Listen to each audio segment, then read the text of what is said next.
요한복음 5장 31절로 우리 34절까지 합독을 하겠습니다.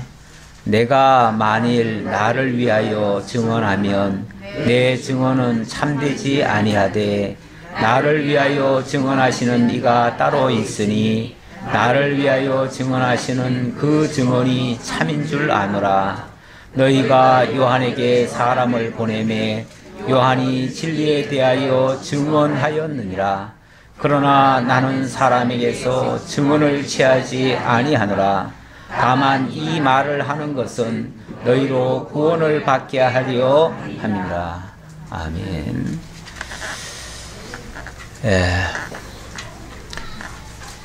지난주까지 오전에는 요한계시록을 하였고요. 그리고 오후에는 다니엘서를 했습니다. 그리고 공교롭게도 한날 한시에 한시는 아니죠. 한날에 두 가지가 다 끝나버렸어요. 그래서 이제 다음 주부터 뭐 할까 제가 생각을 하다가 이번에는 좀 구약을 해야 되겠다. 오전에. 왜냐하면 우리 교회가 역사가 벌써 24년째인데요. 제가 가능하면 오전에는 오전에만 다녀가시는 분들이 있어요. 그래서 오전에 다녀가신 분들한테 좀 더 쉽게 와닿을 수 있는 말씀을 내 나름대로 한다고 꼼수 쓴 거죠. 그래서 이제 신약 성경을 계속 강론을 해왔습니다. 그리고 계속 순서대로 해가지고 지난주에 요한계시록이 끝난 거예요. 끝났는데 그러다 보니까 지나온 24년 동안에 오전에만 다녀가신 분들은 구약을 한 번도 못 들어보신 거예요. 이런 낭패가 어디 있어요? 그래서 제가 아주 심각하게 제가 좀 생각을 해봤습니다. 이건 좀 잘못됐다. 계속 신약만 배려한답시고 그렇게 해드렸는데 이건 좀 잘못됐다. 구약도 좀 전해드려야 되겠다. 그런데 또 구약은 또 계속 또 순서로 오다가 이제 지난주 다니엘 끝났는데 물론 구약은 한 바퀴 돌았던 것 같아요. 돌았는데 한 두 바퀴 돌았나요 우리가? 자고 한 두 바퀴 돌았는데 돌면서도 계속 그런 식으로 해왔어요. 그래서 이번에는 바꿔야 되겠다. 그래서 오전에는 창세기로 가고 오후는 마태복음으로 가야 되겠다. 그렇게 해서 신구약을 구신약으로 바꿔야 되겠다. 이렇게 생각을 했습니다. 그래서 이제 창세기로 다시 들어갈 건데 창세기로 들어가려니까 막바로 물론 창세기 들어갈 수도 있지만 저는 성경을 볼 때에 성경을 단권으로 보지를 않습니다. 성경을 이렇게 조각처럼 이렇게 보질 않고 성경 전체를 보고 성경 전체가 한 주제로 되어 있고 한 내용으로 되어 있다는 것을 설명을 하게 되지요. 그러다 보니까 연결해서 보려고 하면 성경 전체가 무엇인가를 먼저 알아야 될 것 같아서 아무래도 오늘은 창세기 본문까지는 들어가지 못하고요. 창세기에 들어가기 전에 성경이라고 하는 것이 무엇인지에 대한 그러한 내용을 살펴보고 싶어서 그래서 요한복음을 오늘 펼쳤습니다. 요한복음 중에서도 5장 31절로 제가 오늘 끝까지 좀 보려고 하는데 47절까지죠. 어쩌면 조금 길 수도 있고요. 아니면은 뭐 또 짧게 할 수도 있는데 어쨌든 굉장히 요긴한 성경이다 이렇게 생각이 듭니다. 물론 성경 어느 한 구석도 덜 중요한 부분은 없습니다. 다 중요한데 성경 전체가 무엇이냐라고 하는 사실을 밝힐 때는 바로 이 부분이 아닌가라고 이렇게 생각이 듭니다. 다시 말하면 전체 성경의 요절과 같은 그런 말씀이 오늘 본문 속에 있습니다. 물론 지금 방금 읽은 내용에서는 그 부분이 아니죠. 39절을 제가 요절처럼 한번 그것도 같이 한번 읽어봅시다. 39절 시작. 너희가 성경에서 영생을 얻는 줄 생각하고 성경을 연구하거니와 이 성경이 곧 내게 대하여 증언하는 것이니라. 여기 성경이라고 하는 것은 전체를 얘기하는 거죠. 물론 이 당시는 구약 성경이 기록되었을 당시니까 예수님이 표현할 때 성경이라고 표현한 거는 구약 성경을 가지고 얘기한 거죠. 근데 구약 성경 하면은 뭐 천지 창조로부터 시작해서 아브라함 이야기, 뭐 모세 이야기, 다윗 이야기, 그리고 역대 왕들 이야기, 주로 그렇게 생각이 드는데 예수님은 뭐라고 표현하냐면 그 모든 성경이 내게 대하여 증언한다 이렇게 말하고 있어요. 그 모든 성경이 사실은 예수를 가리키고 있다 그 말이죠. 예수에 대한 약속의 말씀이었다 그런 얘기죠. 그리고 그 예수를 바르게 알려주어서 그 예수를 믿음으로 말미암아 그 성경에서 영생을 얻는 줄 생각하고 이렇게 나옵니다. 그 성경에서 바로 영생이 나온다는 거죠. 그 성경이 우리에게 영생을 가져다 준다는 거죠. 그러면서 마치 노파심처럼 그러나 너희가 영생을 얻기 위하여 내게 오기를 원하지 아니하는도다. 이어서 그렇게 말했죠. 자, 이 성경이 분명히 영생을 가져다 주는 그러한 매우 존귀한 가장 가치 있는 그러한 말씀인데 그런데 사람들이 그 영생을 얻기 위하여 내게 오기를 원하지 아니하는도다. 내게 와야 되는데 내게 안 오더라 그 말이죠. 예수께 와야 되는데 예수께 안 오더라 그 말이죠. 예수가 영생인데 예수께로 안 오더라 그 말이죠. 왜 안 올까요? 그 성경이 예수를 증거하고 있다는 그 사실을 모르니까. 그걸 안다면 왜 안 오겠어요? 진짜 보석이고 진짜 보화이고 진짜 보배인 줄 알면 왜 사람들이 안 오겠어요? 그런데 그게 보배인 줄 모르니까. 그러니까 못 오는 거죠. 정말 성경이 보배이고 진리이고 영생이고 최고의 가치를 가지고 있는 그러한 것인데 그 성경으로 다가오질 않아요. 그리고 그 성경이 가리키는 바로 성경의 주인공이라 할 수 있는 예수 그리스도에게로 오지 않더라. 이게 심각한 문제더라 그 말이죠. 저는 이게 어느 한 일부분의 문제가 아니라 지금 뭐 한국 교계도 그렇고요. 더 나아가서는 이 개혁신앙 전체가 지금 상당한 문제가 지금 되고 있지 않나라는 생각이 듭니다.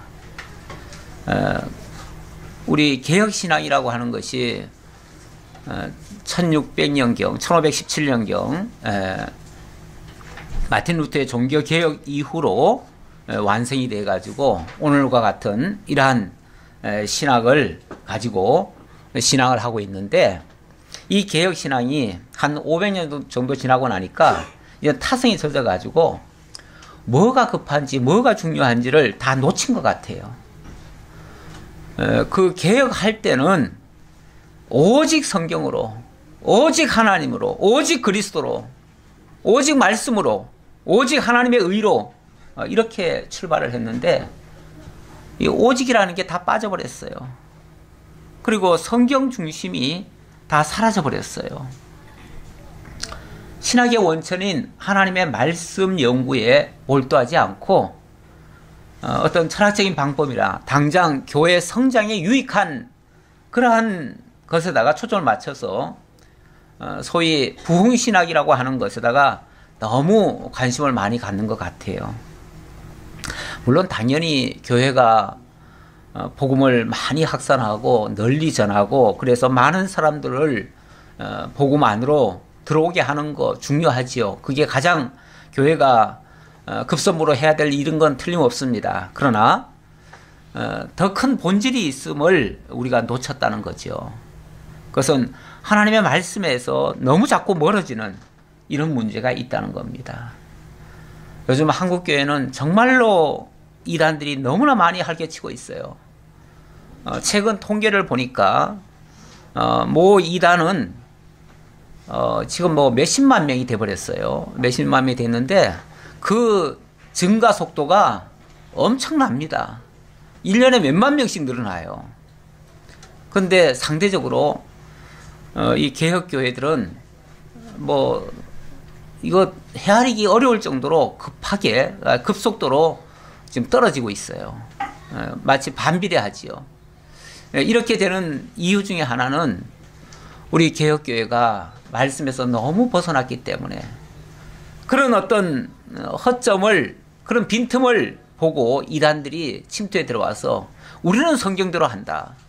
그거 봐라. 저렇게 하는 것이 무슨 성경대로냐. 이런 식으로 공격을 하고, 그래서 교회 다니던 사람들이 오히려 그런 쪽으로 빠져나가는 거예요. 그러니까 지금 교회 전체, 그래서 전체 기독교 수로 따지면은 결코 줄어들지 않았어요. 그런데 이 개혁교회만 그렇게 줄어든 거예요.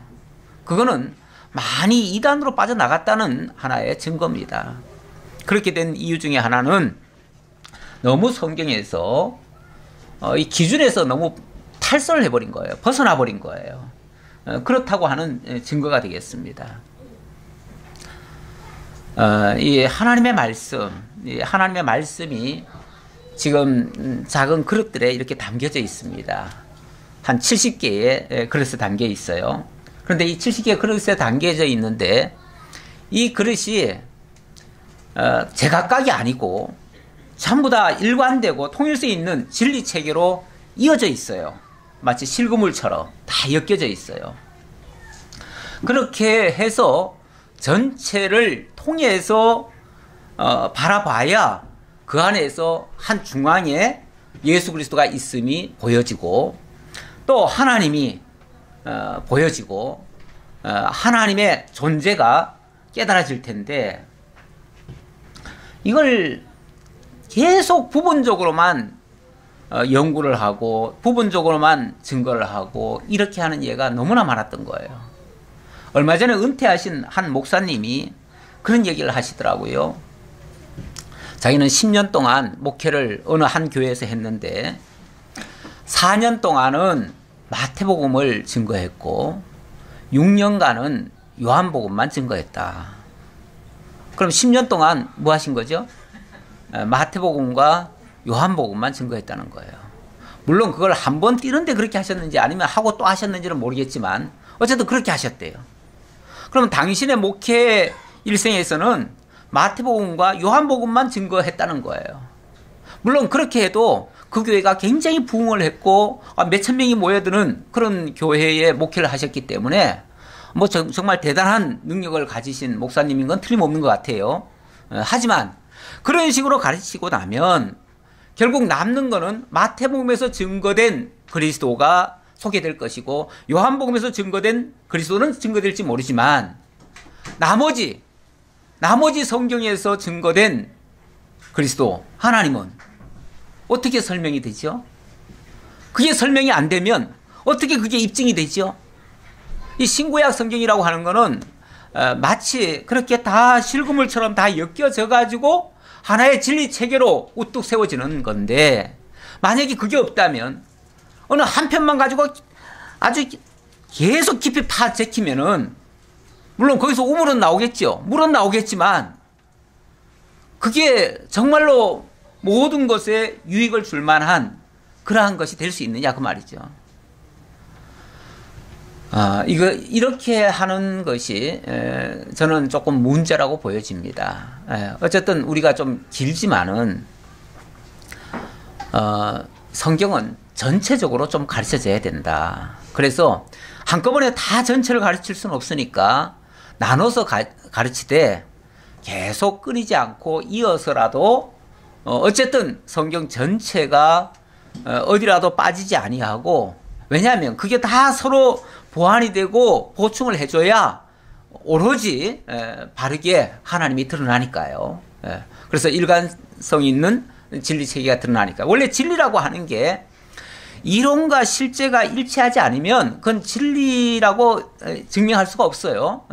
그래서 이론과 실제가 일치돼야 되는데 이론과 실제가 일치되려고 하면 구약에 하나님이 언약하시고 신약에서 그리스도께서 성취하신 이것이 어찌 보면 이론과 실제가 일치되는 그런 모습이에요. 그렇게 완성됐을 때 비로소 진리다라고 증명이 될 수 있는 거예요. 그래야 우리가 확실하게 하나님이 이렇게 언약하시고 그리스도를 통해서 이루시고 그분이 하시는 모든 일들이 다 맞구나, 다 참이구나, 진짜구나.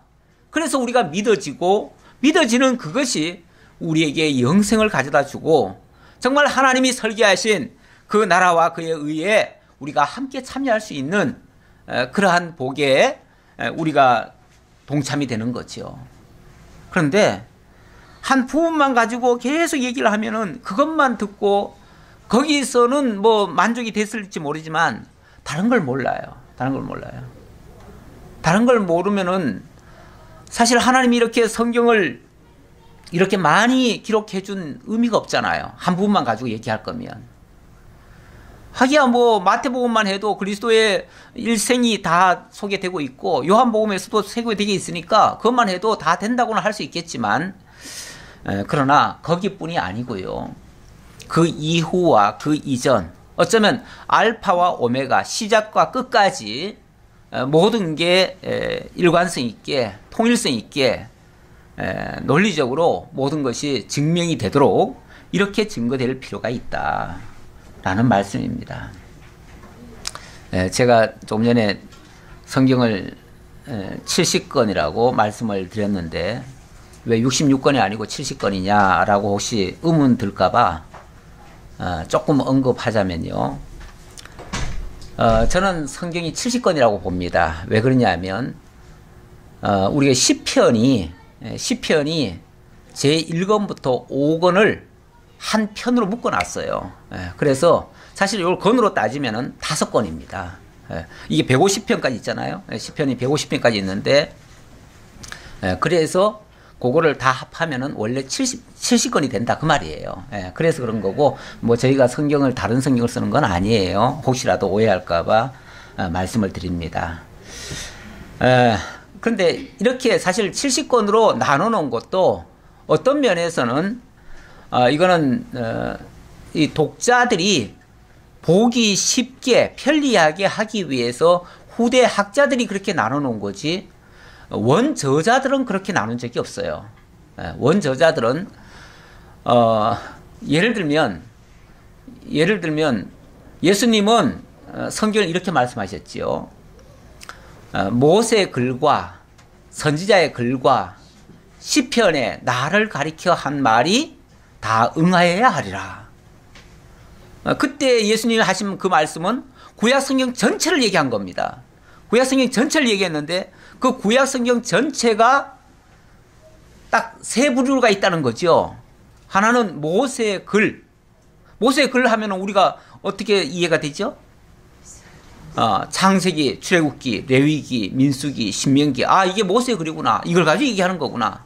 이걸 다른 말로는 율법서라고도 얘기하는데 그걸 가지고 얘기하는 거구나. 금방 이해돼요. 모세는 그런 식으로 5권을 나눈 적이 없어요. 모세는 그냥 모세가 글을 썼을 뿐이에요. 그래서 모세의 글이에요. 그런데 나중에 후대 학자들이 모세가 쓴 글을 가지고 그냥 5개로 나눈 거예요. 나눠가지고 창세기다, 출애굽기다, 레위기다, 민수기다, 신명기다 이렇게 지금 나눠놓은 거예요.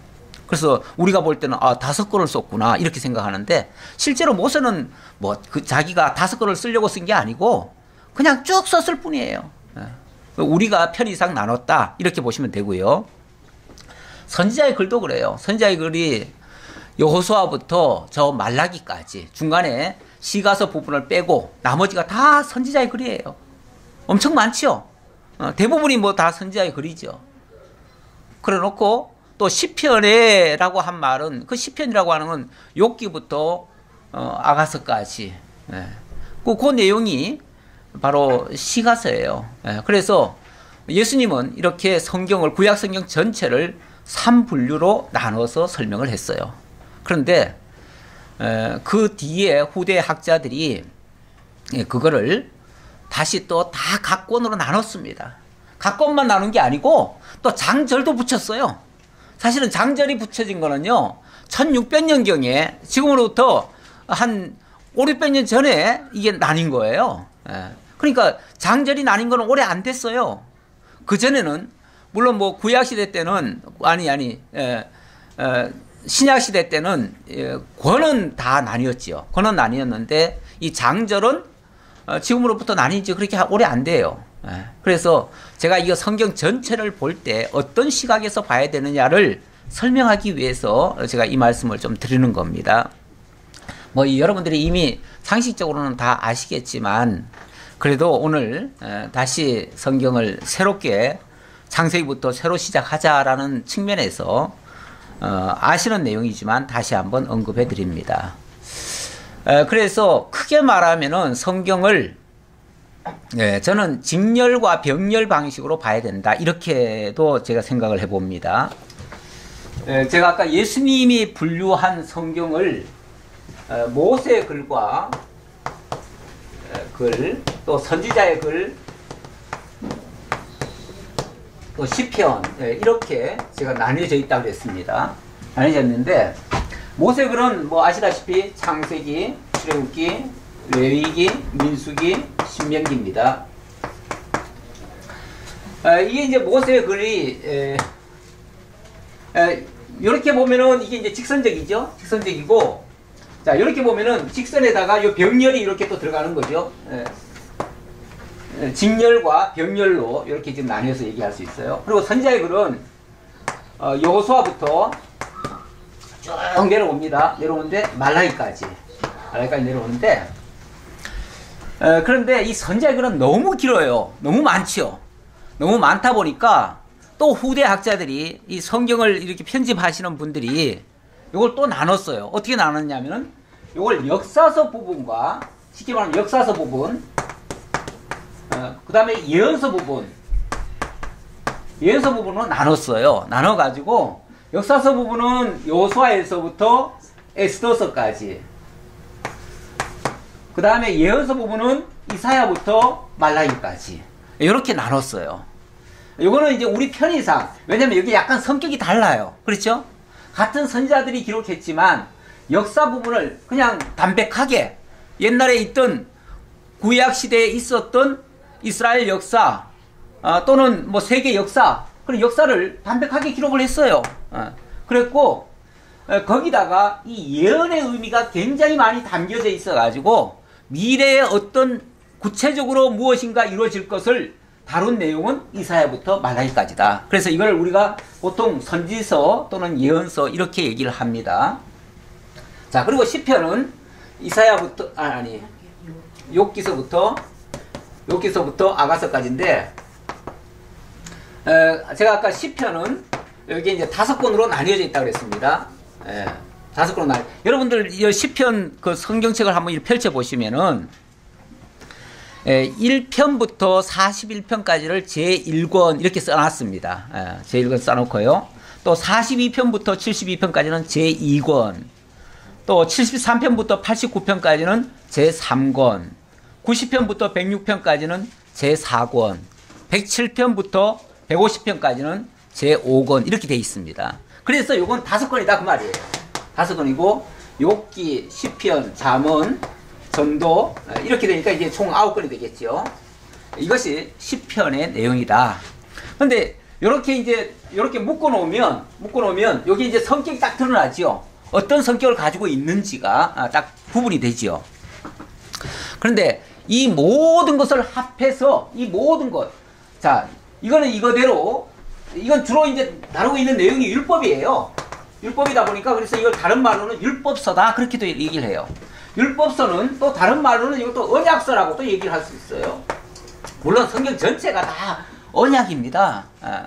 그래서 올드 테스타먼트, 뉴 테스타먼트, 옛 언약, 새 언약 이렇게 지금 얘기도 하는데, 어쨌든 성경 전체를 이끌고 가는 그 언약의 핵심적인 언약이 이 율법서 안에 다 들어있기 때문에, 그래서 이거를 율법서 또는 언약서라고도 얘기를 하고, 이 언약되어진 것이 역사 속에서 펼쳐집니다. 펼쳐지니까 그것을 역사서라 이렇게 이야기를 하죠. 역사서에. 역사서 내 안에 이스라엘을 중심으로 한 이스라엘 자체 역사도 있고요. 이스라엘 주변 역사, 또 세계 역사까지 같이 포함됩니다. 물론 이스라엘과 관계없는 세계 역사는 필요가 없어요. 그래서 이스라엘을 중심으로 한 세계 역사까지 이 역사서 안에 다 들어있어요. 그러다 보니까 뭐 바벨론, 애굽, 뭐 온갖 나라의 이름이 다 나오죠. 다 나오고, 그 다음에 예언서는 이러한 역사의 바탕을 하고 있으면서도 주로 미래에 대한 예언적인 것을 많이 다루고 있어요. 그래서 이런 예언들이, 그러니까 이거는 어떻게 보면 사건들이죠. 사건, 그 당시에 있었던 역사적 사건들을 기록을 했는데 그 사건들이 모형과 그림자적으로 또는 뭐 예언적이라면 어떻게 보면 직접적으로도 할 수 있겠죠.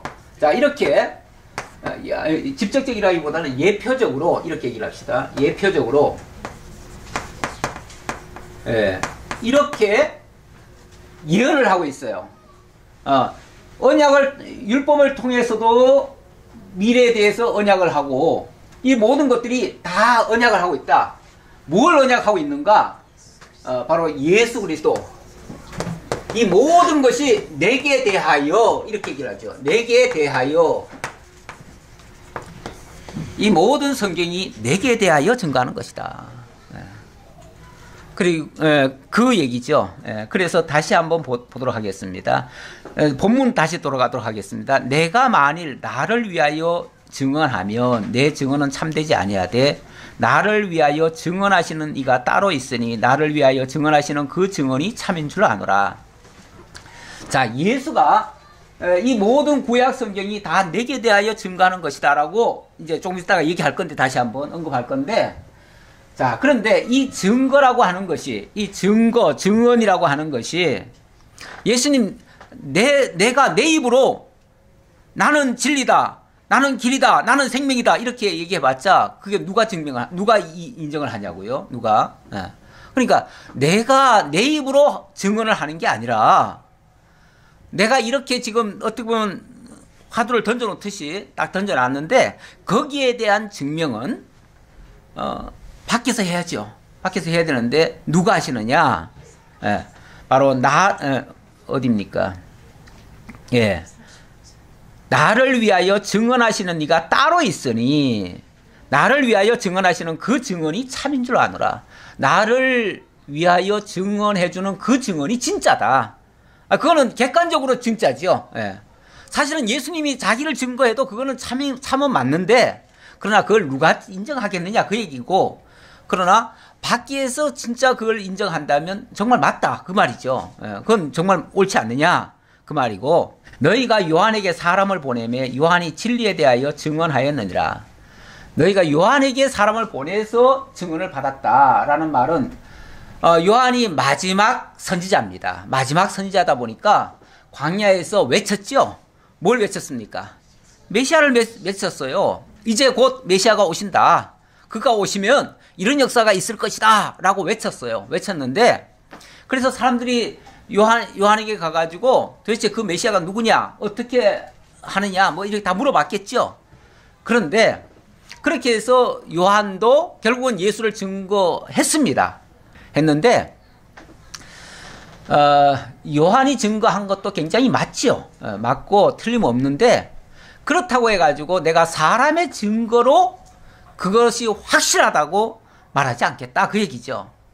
왜냐하면 사람의 증거라고 하는 거는, 사람이라고 하는 거는 원래 물론 우리가 사람을 믿어야 되겠지만, 그러나 무조건 믿었다가는 낭패를 당하는 예가 참 많아요. 왜냐하면은 신실치 못한 사람들도 꽤 많으니까요. 그래서 사람의 말은 우리가 참고는 하되 전적으로 믿을 수는 없어요. 누가 말을 했으니까 그거는 믿어야 된다. 그것보다 더 바보 같은 말이 없어요. 그건 다 믿을 수 없어요. 아무리 높은 자리에 강단에서 뭐 아무리 위대한 모습으로 증거했어도 그 말을 고지 곧대로 들으면 안 돼요. 물론 성경 자체를 얘기하면 성경은 믿어야 되지만 사람이 하는 말을 다 믿을 수는 없다 그 말이죠. 그런 측면에서 요한이 증거했지만 그러나 나는 사람에게서 증언을 취하지 아니하노라. 다만 이 말을 하는 것은 너희로 구원을 받게 하려 함이니라.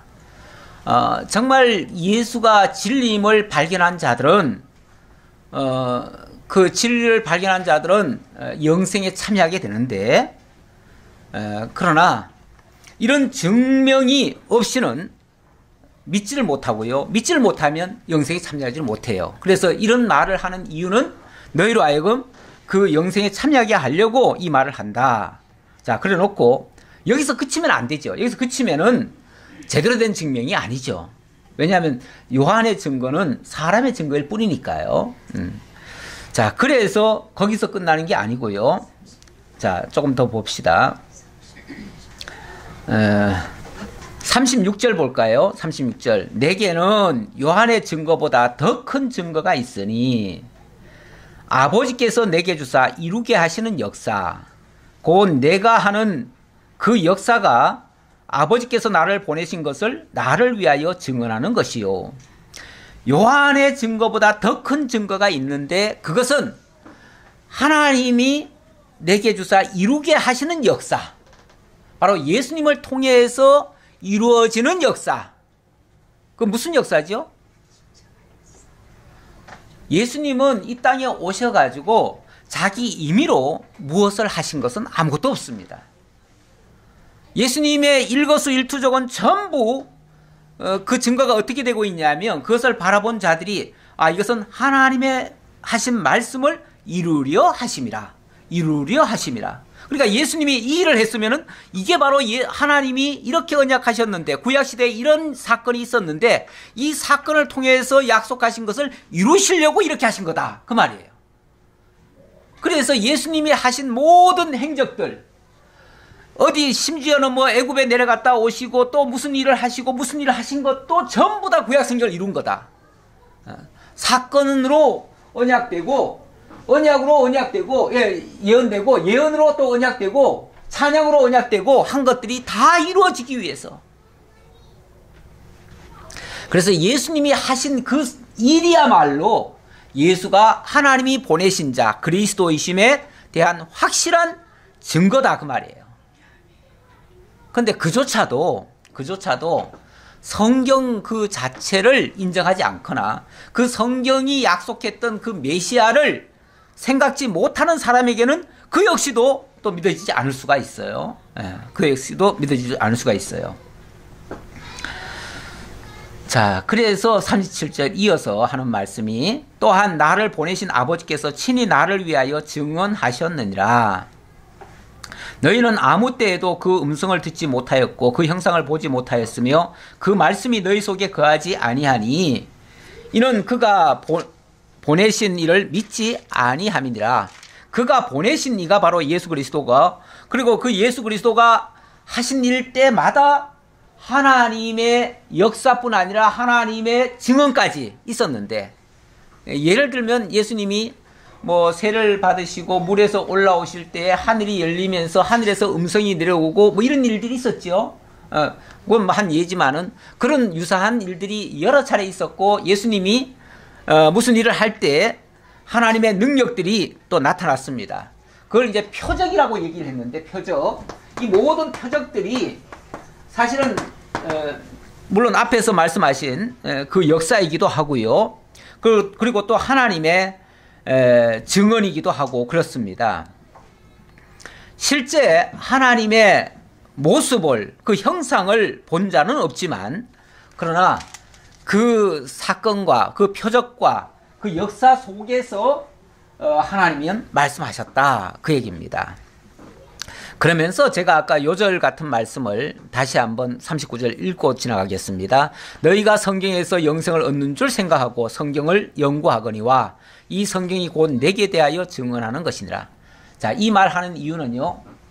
자, 아까 제일 먼저는 사람의 증거 얘기했죠. 사람의 증거 얘기했고, 그 사람의 증거보다 더 큰 증거가 바로 주께서 이루신 역사입니다. 그리고 그 다음에 더 확실한 증거, 더 확실한 증거. 우리 베드로가 그런 말을 한 적이 있어요. 하나님이 주신 이 성경을 이제 함부로 이렇게 보고 함부로 이렇게 판단하고 이렇게 하지 말아라. 그러면서 조심하면서 이 성경을 봐야 된다 하면서 우리에게는 더 확실한 그 증거가 있다. 그러면서 하신 말씀이 그게 이제 성경 얘기입니다. 성경 얘기인데 성경이 가장 확실한 증거다 그 얘기예요. 왜냐하면 그 당대에 예수님이 하신 그 모든 사건을 다 기록을 해놨으니까요. 근데 이 기록이라고 하는 게 매우 중요합니다. 왜냐하면 내가 보았다 하는 거는요, 뭐 자기는 봤겠지만 다른 사람들은 못 봤어요. 못 봤기 때문에 전해준 말 가지고는 그게 제대로 증명이 안 돼요. 그리고 조금 세월이 지나면은 그 전해주는 자마저도 없어져요. 그러면 나중에 가서는요, 엉뚱한 걸로 바뀌어요. 바뀌어 있어요. 그럼 이거는 세월이 지나면서 계속 이게 탈바꿈이 되어져요. 변질이 된다 그 말이에요. 그 오염이 되죠. 그렇게 되어지면 나중에는 그것이 참인지 거짓인지 신화인지 알 수가 없어요. 그런데 기록을 해놓으면요, 이 기록이라고 하는 거는 쉽게 바뀔 수 있는 게 아니에요. 그래서 객관성을 가지고 진리성이 입증이 되려고 하면 반드시 기록되어 있어야만 돼요. 그래서 우리 하나님께서도 40여 명의 하나님의 종들을 동원해서 이 기록을 한 거 아닙니까?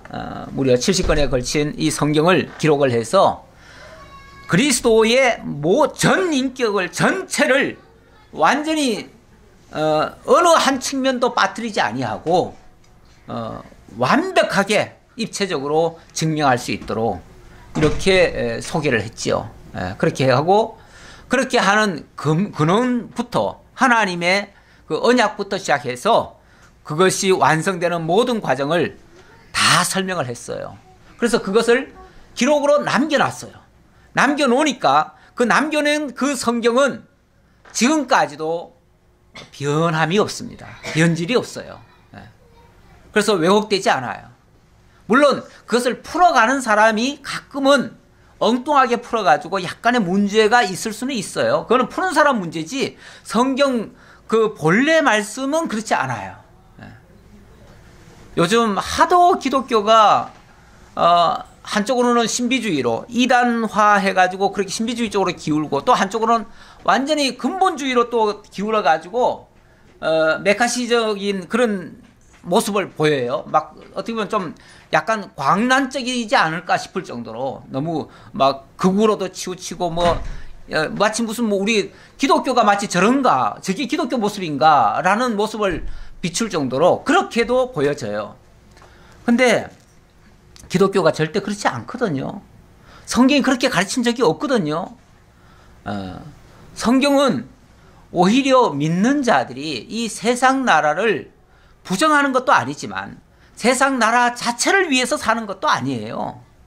세상 가운데 있으면서 하나님의 나라를 건설하는 하나님 나라의 백성으로서의 자세를 취하고 그렇게 해서 정말 나라와 의와 하나님의 영광과 하나님을 위하여 살아가는 그런 존재가 하나님의 자녀들이에요.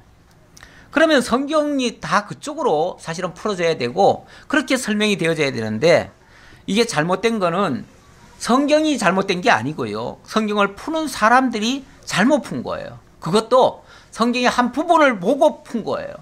성경은요, 부분적으로 풀면요, 이렇게도 적용이 되고 저렇게도 적용이 되고 막말로 귀에 걸면 귀걸이, 코에 걸면 코걸이가 돼요. 그래서 성경을 악용하려면 얼마든지 악용할 수 있어요. 정치인들도 그래서 성경을 얼마나 많이 악용하는데요. 뭐 세술은 세부대 담으라고 하는 말을 갖다가 무슨 정치적 용어로 이해를 해가지고 뭐 새롭게 하는 게 뭐 새로 정당 설치하는 것이 다 또 뭐 그런 것으로 생각하는 사람들도 있어요. 심지어 세술은 세부대 담으라는 게 그런 얘기 아니에요. 세상에 어떤 뭐 써먹으라고 준 말씀이 아니에요. 내 시작은 창대하였으나 내 나중 아니죠. 내 시작은 미약하였으나 내 나중은 창대하리라. 이런 것도 무슨 뭐 개업하고 잘되게 하기 위해서 지금 주신 말씀이 아니에요. 그런데 그렇게 써먹는 거죠. 왜? 그렇게 부분적으로 해석을 하니까, 성경을 파편적으로 떼어가지고 독립적으로 해석을 하니까 그렇다 그 말이에요. 성경을 전체 속에서 정말 그리스도 관점에서 정말 하나님의 언약과 성취 관점으로 이렇게 보지 아니하면 진리로 안 드러나요. 그렇게 파편적으로 나온 거는 진리가 아니에요. 진리 요건을 못 갖춰요. 그래서 진리로 증명이 되려면은 이 성경 전체가 가장 확실한 증거로 또 전체가 설명되어져야 되고, 그 가운데서 진리 체계가 나와야 된다. 물론 우리가 뭐 시간도 짧은데 어떻게 우리 뭐 사는 날이 짧으신 분들은 이걸 언제 이걸 다 배워가지고 그러면 이걸 다 배우기 전까지는 그러면 영생 못 얻느냐, 진리 못 찾느냐? 그렇지 않아요. 짧으면 짧은 대로 성경 전체가 가리키는 게 있잖아요. 핵심이 있잖아요. 우리가 길게 보면은 그거에 대한 증명이 많고 더 확실하고, 그래서 흔들리지 않는 견고한 신앙으로 더 다져가는 것 뿐이지, 뭐 근본적으로 많이 알므로써 영생을 더 많이 얻고 그거는 아니에요. 정말 근본적으로 그래서 하나님의 살아계심과 예수가 그리스도이심과 우리를 위하여 희생해 주심과 우리가 그를 믿음으로 말미암아 그의 나라와 그의 의에 참여함으로 우리는 영생에 참여하게 돼요. 그거는 뭐 그건 진리의 양에 따라서는 아니에요. 하지만 그 진리라고 하는 것이 오롯이 드러나려면 성경 전체의 배경을 깔지 않고는 안 된다 그 말이에요. 절대 부분 가지고는 안 된다. 그래서 제가 이걸 강조하고, 오늘은 성경 전체가 왜 이렇게 많이 하나님이 기록해가지고 다방면으로 가르치는가, 이건 진리에 대한 확증이고요, 예수 그리스도에 대한 더욱 확실한 증명을 하기 위해서 그렇다라고 말씀드리는 겁니다. 그러면서 그러나 너희가 영생을 얻기 위하여 내게 오기를 원하지 아니하는도다. 영생을 얻기 위하여 정말 성경이 가리키고 있는 그 본질을 향해서 나와야 되는데, 사람들이 관심사가 딴 데 있어요.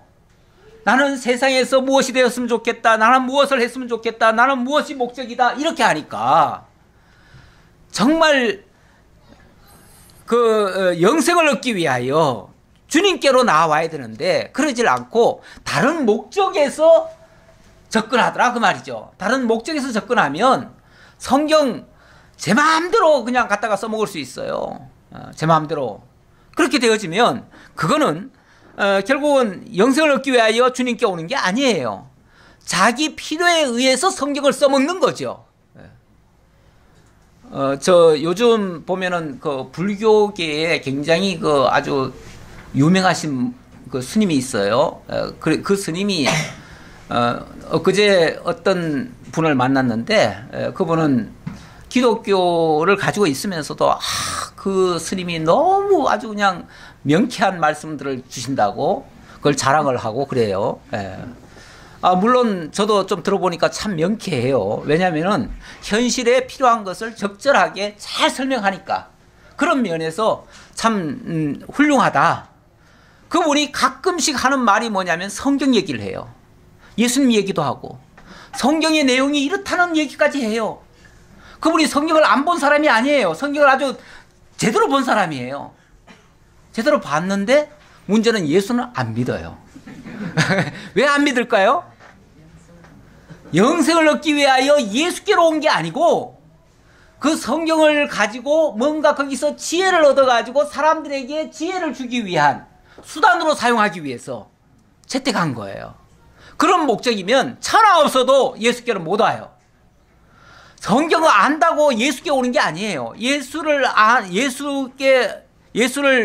얻고 영생을 얻는 것과 이 성경 지식 아는 것과는 좀 차원이 달라요.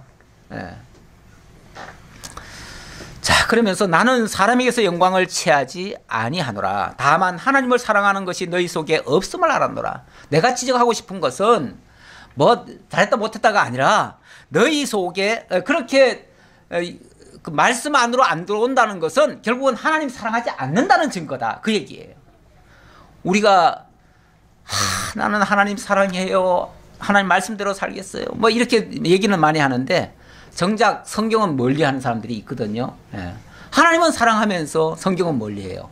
이게 맞는 말이 아니에요. 있을 수 없는 말이에요. 왜냐하면 하나님을 사랑한다면 성경을 성령으로 다가와야죠. 성령을 통해서 하나님을 만나야죠. 성령을 통해서 예수님과 연합이 돼야죠. 그래야 진짜 하나님을 사랑하는 것이고, 그래야 하나님의 사랑의 대상이 되어지고, 하나님의 사랑의 대상을 위해서 만들어 놓으시는 하나님의 나라와 그에 의해 참여하게 될 것이죠. 나는 내 아버지의 이름으로 왔음에 너희가 영접하지 아니하나 만일 다른 사람이 자기 이름으로 오면 영접하리라. 왜 너희가 사랑이 없다고, 하나님을 사랑한다고 하지만 하나님 사랑이 없다고 말하느냐 하면, 하나님이 너희에게 증거한 것이 메시아인데, 아니 메시아는 영접하지 아니하고 하나님 사랑한다는 말이 그게 말이 되냐 그 말이죠. 예수 그리스도를 영접하지 않으면서 하나님을 믿는다는 것이 말이 되냐 그 말이죠. 그건 하나님 사랑하는 게 아니다 그 얘기죠. 다른 목적이라는 거죠. 다른 목적은 뭐예요? 너희가 서로 영광을 취하고, 서로 영광 취하는 게 다른 목적이에요. 서로 영광이란 말은 자기들 영광, 사람의 영광, 자기 어떤 목표, 자기 뭔가를 달성하기 위해서 세상에서 그걸 위해서 성경 갖다 이용하고 하나님 믿는다고 하고, 성경은 뒷전이고 이런다 그 말이죠. 그러면서 유일하신 하나님께로부터 오는 영광은 구하지 아니하니 어찌 나를 믿을 수 있느냐. 유일하신 하나님께로부터 오는 영광, 유일 이건 뭐 다른 게 없습니다. 오직 그렇죠, 예수 그리스도를 통해서 이루시는 하나님의 영광, 하나님의 영광은 예수 그리스도를 통해서 온전히 드러내십니다. 영광이라고 하는 것은 하나님이 언약하시고 언약대로 이루시는 그 모든 내용들이 영광이에요. 하나님이 하시는 모든 일들이 영광이에요. 그런데 그것이 당신이 말씀은 하셨고 예수 그리스도를 통해서 이루시기 때문에 그리스도를 통한 영광이다 이렇게 하는 거죠. 근데 그거는 구하지 않으니까, 자기 영광을 구하고 하나님의 영광을 구하지 않으니까 예수를 믿을 수가 없다. 그러면서 마지막 어찌 보면 약간의 경고 같은 말씀인데요. 내가 너희를 아버지께 고발할까 생각하지 말라. 너희를 고발하는 이가 있으니 곧 너희가 바라는 자 모세니라.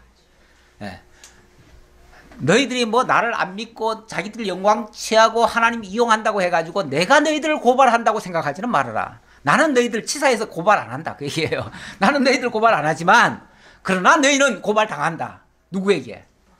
모세에게. 모세에게. 이 모세가 율법서를 썼는데 율법을 노모스라고 합니다. 노모스. 이 율법에서, 율법 안에 보면은, 율법이 보면 복과 저주가 있죠. 그렇죠? 율법 안에 복과 저주가 있어요. 이거는 뭐냐면은 모세가 증거한 것이 율법이고 율법 안에는 복과 저주가 있어요. 그래서 이 복과 저주라고 하는 것은 하나님 안에 있을 때는 복이 되지만 하나님을 떠나면 저주예요. 그래서 이거는 다시 말하면 이게 율법이, 그래서 나중에 가서는 신약시대에 오면은 이게 바로 정죄 기준이 되죠. 그렇죠? 구약에서는 분명히 하나님의 언약으로 주어진 건데 이것이 정죄의 기준이 되어져요. 그래서 모세가 너희를 고발한다 하는 말은 결국 이 율법이 너희를 정죄하게 될 것이다. 왜? 율법은 예수 그리스도를 영접해서 이 복에 참여하라는 건데 그걸 거부했으니까 너희는 저주에 들어가게 될 것이다. 그래서 너희를 고발하는 자는 바로 너희가 바라는 자 모세니라. 근데 이스라엘 백성들은요, 이 율법서를 어려서 태어나면서부터 아주 달달달달 외웠습니다. 얼마나 외웠는지 애들한테도 그거 외우게 하려고 일부러 성경에다가 꿀을 발라가지고 꿀을 핥으면서 그 성경을 보고 성경을 읽도록 하루도 빠지지 않고, 정말 하루만 성경 안 읽어도 입에 가시가 돋을 정도로 그렇게 매일같이 성경을 읽고 아주 외우게 만들었어요. 그만큼 율법대로 산다고 자기네들은 했는데 정작 그 율법이 가리키는 예수는 거부를 하고 있으니 그거는 결국은 그 율법이 너희를 정죄하게 될 것이다. 모세를 믿었더라면 또 나를 믿었으리니 이는 그가 내게 대하여 기록하였습니다. 결국 율법이라고 하는 게 내게 대하여 증거한 거다. 내게 대하여 기록한 거다. 나를 약속한 거다. 그 말이죠. 그러나 그의 글도 믿지 아니하거든 어찌 내 말을 믿겠느냐 하시니라. 결국 율법을 그리스도로 보지 아니하면 그거는 다 저주 아래 들어갑니다. 율법이라고 하는 것이 이 율법이라고 하는 것이 그리스도라고 하는 프리즘을 그리스도를 예를 들어서 그리스도를 통해야 되니까요. 그리스도를 통해서 그리스도가 만약에 프리즘이 된다면은 그리스도를 통해서 복으로 나아가게 됩니다. 복으로 나아가게 되는데 만약에 그리스도를 거치지 않으면은 이 율법 자체가 그대로 다이렉트로 오면 이건 저주가 돼요. 우리가 지금 태양이 참 좋잖아요. 그렇죠? 태양이 좋은데 이 태양을 우리 눈으로 직접 보면 안 됩니다. 그러면 눈 다 망가져요. 예. 뿐만 아니라 태양이 아무리 좋다고 해가지고 그래서 태양을 보려면은 반드시 중간에다가 뭘 이렇게 끼워줘야 돼요. 그걸 거쳐야만 우리에게 좋은 것으로 다가옵니다. 지금도 사실 이 우주 공간에 이렇게 태양과 우리 사이에 가로막혀 있는 게 있어요. 그게 있으니까 그나마 우리가 지금 좋은 부분만 받아들이지 만약에 그것이 없이요 다이렉트로 와버리면 이 태양에 다 타 죽습니다. 지금 뭐 지구 환경이 아주 심각하다 그러잖아요. 심각하대요. 이번에 호주에서 불이 나가지고 무려 5개월 동안을 계속 불이 났어요. 5개월 동안 꺼지지 않다가 이제 뭐 엊그제 꺼졌대요. 왜냐하면 갑자기 막 홍수가 나가지고. 그런데 홍수가 얼마나 많이 났는지 이번에는 또 홍수로 또 난리가 났대요. 그리고 그 불 때문에 이 기온이 바뀌어져 가지고 무슨 현상이 발생했냐면 지금 아프리카 쪽에 중동 이쪽에 완전히 이 메뚜기 떼가 창고를 해가지고 메뚜기 떼가 지금 수백만 명이 먹을 양식을 다 핥아 먹어버렸대요. 예. 어찌 보면 이런 어떤 완전히 바뀌는 게 나오는데 이게 중간에 어떤 좋은 게 정말 다시 말하면 그리스도가 없이 아무리 좋은 거라도 바로 오면은 그건 다 저주예요. 저주. 율법도 우리가 다이렉트로 받아들이면은 다 저주예요. 그런데 그리스도를 거치면 그리스도를 통해서 율법의 정죄 기능은 빠지고 은혜의 기능은 살아나는 거예요. 그래서 그것이 바로 우리에게 영생과 구원으로 만들어지게 되는 겁니다. 오늘은 창세기에 들어가기 전에 서론 부분을 이렇게 한번 살펴봤습니다. 성경 전체가 무슨 내용인가를 약간 두서없이 제가 말씀을 드렸는데 이제 다음에 본격적으로 또 살펴보도록 하겠습니다. 기도하겠습니다. 아버지 하나님 감사합니다. 우리에게 성경이 무엇인가를 다시 한번 알려주시고 이 고귀한 성경, 더 확실한 증거 이걸 오늘 우리에게 들려주셔서 너무나 감사합니다. 이 성경이 없었더라면 우리가 어떻게 주님을 맞이할 수 있었겠습니까? 어떻게 하나님의 존재를 알 수 있었겠습니까? 그 하나님의 존재를 알고 예수가 나의 구원자이심을 깨닫고 그래서 이제 주님 앞에서 율법의 저주 부분은 다 제거되고 하나님의 약속하신 그 은혜의 복만 저희들에게 또 주어진다고 하니 너무나 감사할 따름입니다. 이 복에 참여하게 된 저희들 이제 입술을 열어 주님을 찬양하고 주님의 영광을 높여드리는 하나님의 참된 자녀들 다 될 수 있도록 인도해 주옵소서. 감사드렸고 예수님의 이름으로 기도하옵나이다. 아멘.